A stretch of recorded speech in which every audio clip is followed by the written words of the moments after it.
firman Tuhan tidak pernah berlalu, dan Dia akan melakukan segala yang Tuhan kehendaki. Nah, saudara, mari kita buka kitab kita, saudara, dalam Perjanjian Baru, kitab Markus pasal yang kedua ayat pertama sampai dengan yang kelima. Markus pasal yang kedua ayat yang pertama sampai dengan kelima.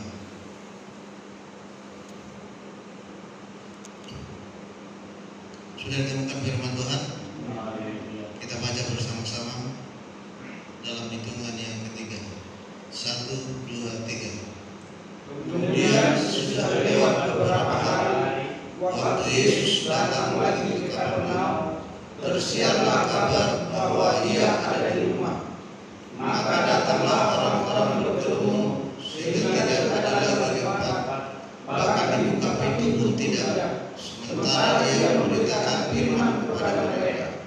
Ada orang-orang datang bawa kepadanya seorang lumpuh, digotong oleh 4 orang, tetapi mereka tidak dapat membawanya kepadanya, karena ada orang banyak itu. Lalu mereka membuka atap yang di atasnya. Sudah terbuka, mereka menurunkan tilam, 4 orang lumpuh itu terbang. Ketika Yesus melihat iman mereka, berkatalah Ia kepada orang lumpuh itu, "Hai anakku, dosamu sudah diampuni." Puji Tuhan. Bapak yang dikasihi oleh Tuhan, kita melihat di sini ada firman Tuhan yang benar-benar peristiwa yang terjadi di Kapernaum, di mana Yesus sedang berada di rumah. Di rumah di sini, menurut ahli-ahli sejarah teologi, bahwa rumah itu adalah rumah mertua Petrus, dan Yesus sering menginap di sana. Kapernaum adalah tempat di mana Yesus sering berada di sana, saudara. Dan Yesus melakukan banyak mujizat. Saudara, waktu itu Yesus ada di rumah mertua Petrus ini, saudara. Dan orang banyak berbondong-bondong agar mereka disembuhkan oleh Tuhan. Dan yang kita mau pelajari malam hari ini bukan orang sembuhnya, saudara, tapi kerjasama yang baik oleh 4 orang yang menggotong orang lumpuh ini, saudara, untuk bertemu dengan Yesus. Karena tidak ada lagi tempat untuk masuk ke dalam rumah itu, saudara. Tidak ada jalan masuk karena berjejer-jejer di sana, saudara.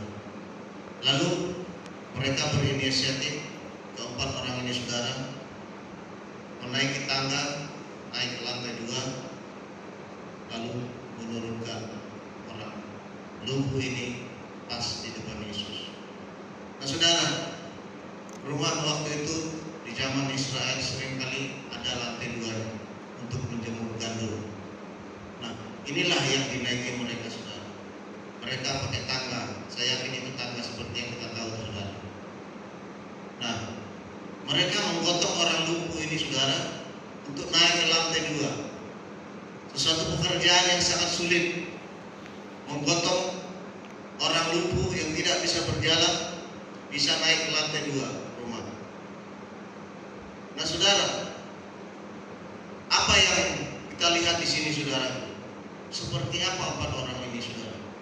Kita tidak hanya melihat kesembuhan yang terjadi, saudara, tapi orang ini, saudara, tidak dikatakan di sini bahwa mereka mengenal orang lumpuh ini, saudara, atau mungkin saja kenal. Tapi yang menjadi perhatian kita malam ini adalah bagaimana mereka bekerja sama yang baik, melakukan sesuatu langkah yang tepat sehingga yang mereka lihat orang lumpuh itu menjadi sembuh.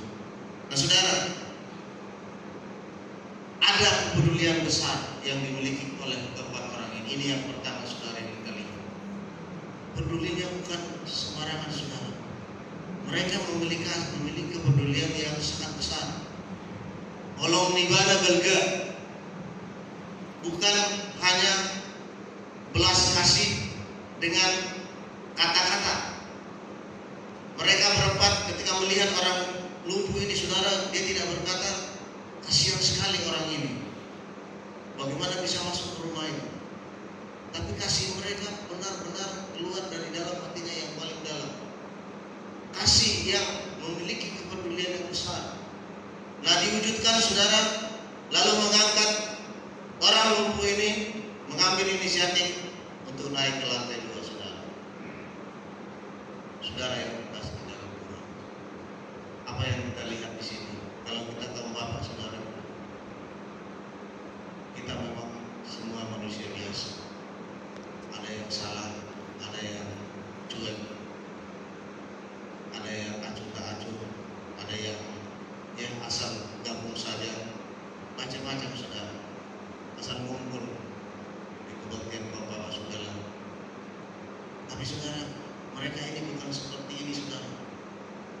Mereka ini sangat peduli dengan apa yang terjadi pada saat itu saudara. Kita belajar dari keempat orang ini saudara, memiliki kepedulian bersama. Nah, kita ini adalah warga kerajaan Allah di tengah-tengah dunia ini saudara. Kita tentu harus memiliki kepedulian tentang kerajaan Allah, walaupun dengan segala kekurangan dan kelemahan kita saudara. Tapi yang penting kita peduli dulu saudara. Ada niat untuk melakukan suatu terobosan yang baik bagi kemuliaan Tuhan. Nah, ini yang perlu kita lihat saudara.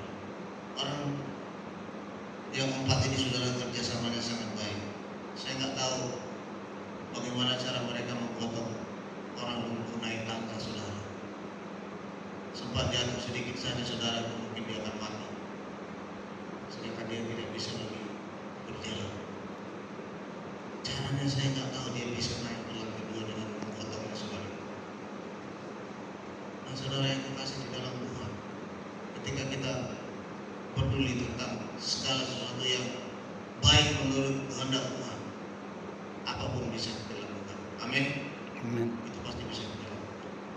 Dan yang kedua saudara, yang menjadi perhatian saya saudara adalah bahwasanya mereka mau berjuang bersama-sama menerobos kesulitan itu saudara.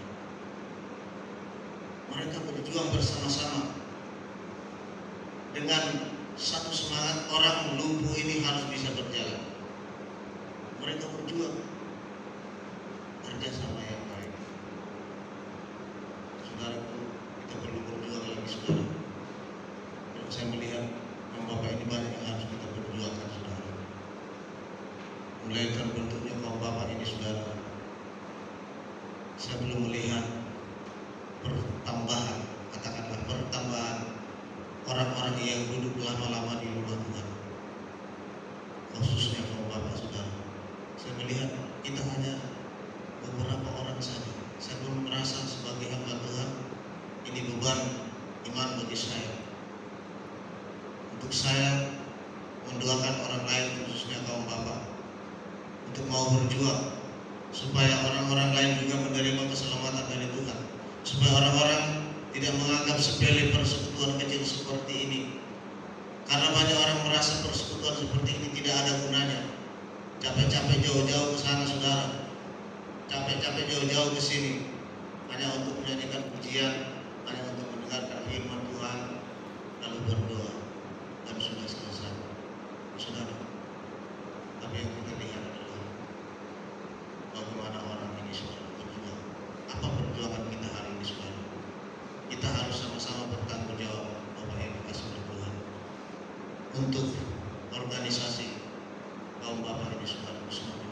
Mari kita doakan di rumah kita masing-masing. Kita bawa dalam doa saudara-saudara kita, orang-orang yang sudah lama menjadi Pentakosta. Mungkin saya tidak tahu apa yang di dalam pikiran. Kenapa kaum Bapak tidak datang? Kalau saya melihat, saya bukan menyindir siapa-siapa saudara, tapi saya melihat kenyataan seperti ini yang banyak. Kalau disuruh singer mau, tapi kalau nggak disuruh singer nggak datang ibadah. Pertama hari kami, saya berpikir, apakah pola pikirnya dalam mengikut Tuhan? Apakah hanya untuk sekedar tampil saja? Apakah hanya sekedar untuk meramaikan situasi? Saudara yang terkasih di dalam Tuhan, semakin lama kita terlebih kaum Bapak, kita harus belajar ngapain kita ke rumah Tuhan ini. Ada apa di sini? Apakah kita hanya untuk menjadi singer? Apakah kita hanya untuk berdiri di sini, saudara? Tidak, saudara. Apakah kita hanya duduk di sini tidak? Tapi hati kita ini saudara, yang mau kita perjuangkan keselamatan kita saudara. Kerjakan keselamatan kata firman Tuhan. Bodoh ini. Mengerjakan keselamatan yang sudah dianugerahkan Tuhan itu saudara, jangan hilang dari hidup kita. Kita harus berjuang pertahankan ini saudara, jangan sampai kendor. Karena kalau 2 tahun yang lewat mungkin orang-orang yang bapak-bapak yang rajin ke rumah Tuhan, 2 tahun yang lewat saya melihat banyak saudara yang rajin. Nah mundur, semakin tua semakin lama, semakin mundur dari persekutuan Tuhan. Saudara, seharusnya semakin tua, semakin bergelora mengikut Tuhan. Tapi inilah yang akan kita perjuangkan saudara. Kita jangan membuli mereka, jangan kita mengejek mereka, tapi kita bawa mereka. Mereka adalah tanggung jawab kita kepada Tuhan. Amin. Amin. Kita percaya saudara, seperti kerjasama orang ini, 4 orang ini saudara, kita mampu menjadi orang-orang yang boleh bekerja sama, baik waktu susah maupun senang. Lalu yang ketiga saudara, kita harus menjadi berkat bagi banyak orang. Pekerjaan yang dilakukan oleh 4 orang ini saudara menghasilkan mujizat yang besar. Yesus tidak hanya melihat orang yang lumpuh ini saudara, tapi dia melihat iman 4 orang ini saudara. Yesus memuji 4 orang ini saudara-saudara. Sungguh besar iman mereka saudara. Hari ini saudara, jadikan dirimu, siapapun kita malam hari ini saudara, boleh menjadi berkat bagi banyak orang. Ya mungkin pertama-tama bagi keluarga kita, anak-anak kita. Nah, kita jadikan kita berkat, menolong orang, siapapun itu, agama apapun itu, suku apapun, kita tolong mereka saudara. Ketika kita masih punya kemampuan, kita lakukan perbuatan yang seperti 4 orang ini saudara. Saya tidak tahu apakah 4 orang ini orang yang percaya pada Yesus atau tidak. Yang jelas dia melihat mujizat dilakukan oleh Yesus.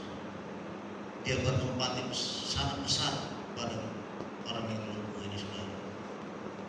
Dan ini harus kita terapkan saudara sebagai anak Tuhan. Semakin kita tua, umur bukan makin muda saudara, umur kita semakin tua. Kita renungkan hidup kita. Apakah ada pertumbuhan iman kita di masa tua kita saudara? Apakah kita semakin mantap dalam mengikut Tuhan? Apa kita justru semakin kendor? Nah ini yang harus kita pertahankan. Karena hari-hari semakin dekat saudara, zaman berubah. Semestinya kita juga harus berubah saudara. Tidak boleh terlelap untuk tidur. Nah malam hari ini saudara, biarlah kita teladani ke-4 orang ini. Kita berjuang bersama-sama di kaum bapak ini saudara. Kita memiliki kasih yang besar dan mau menjadi berkat bagi banyak orang. Puji Tuhan. Haleluya. Saudara,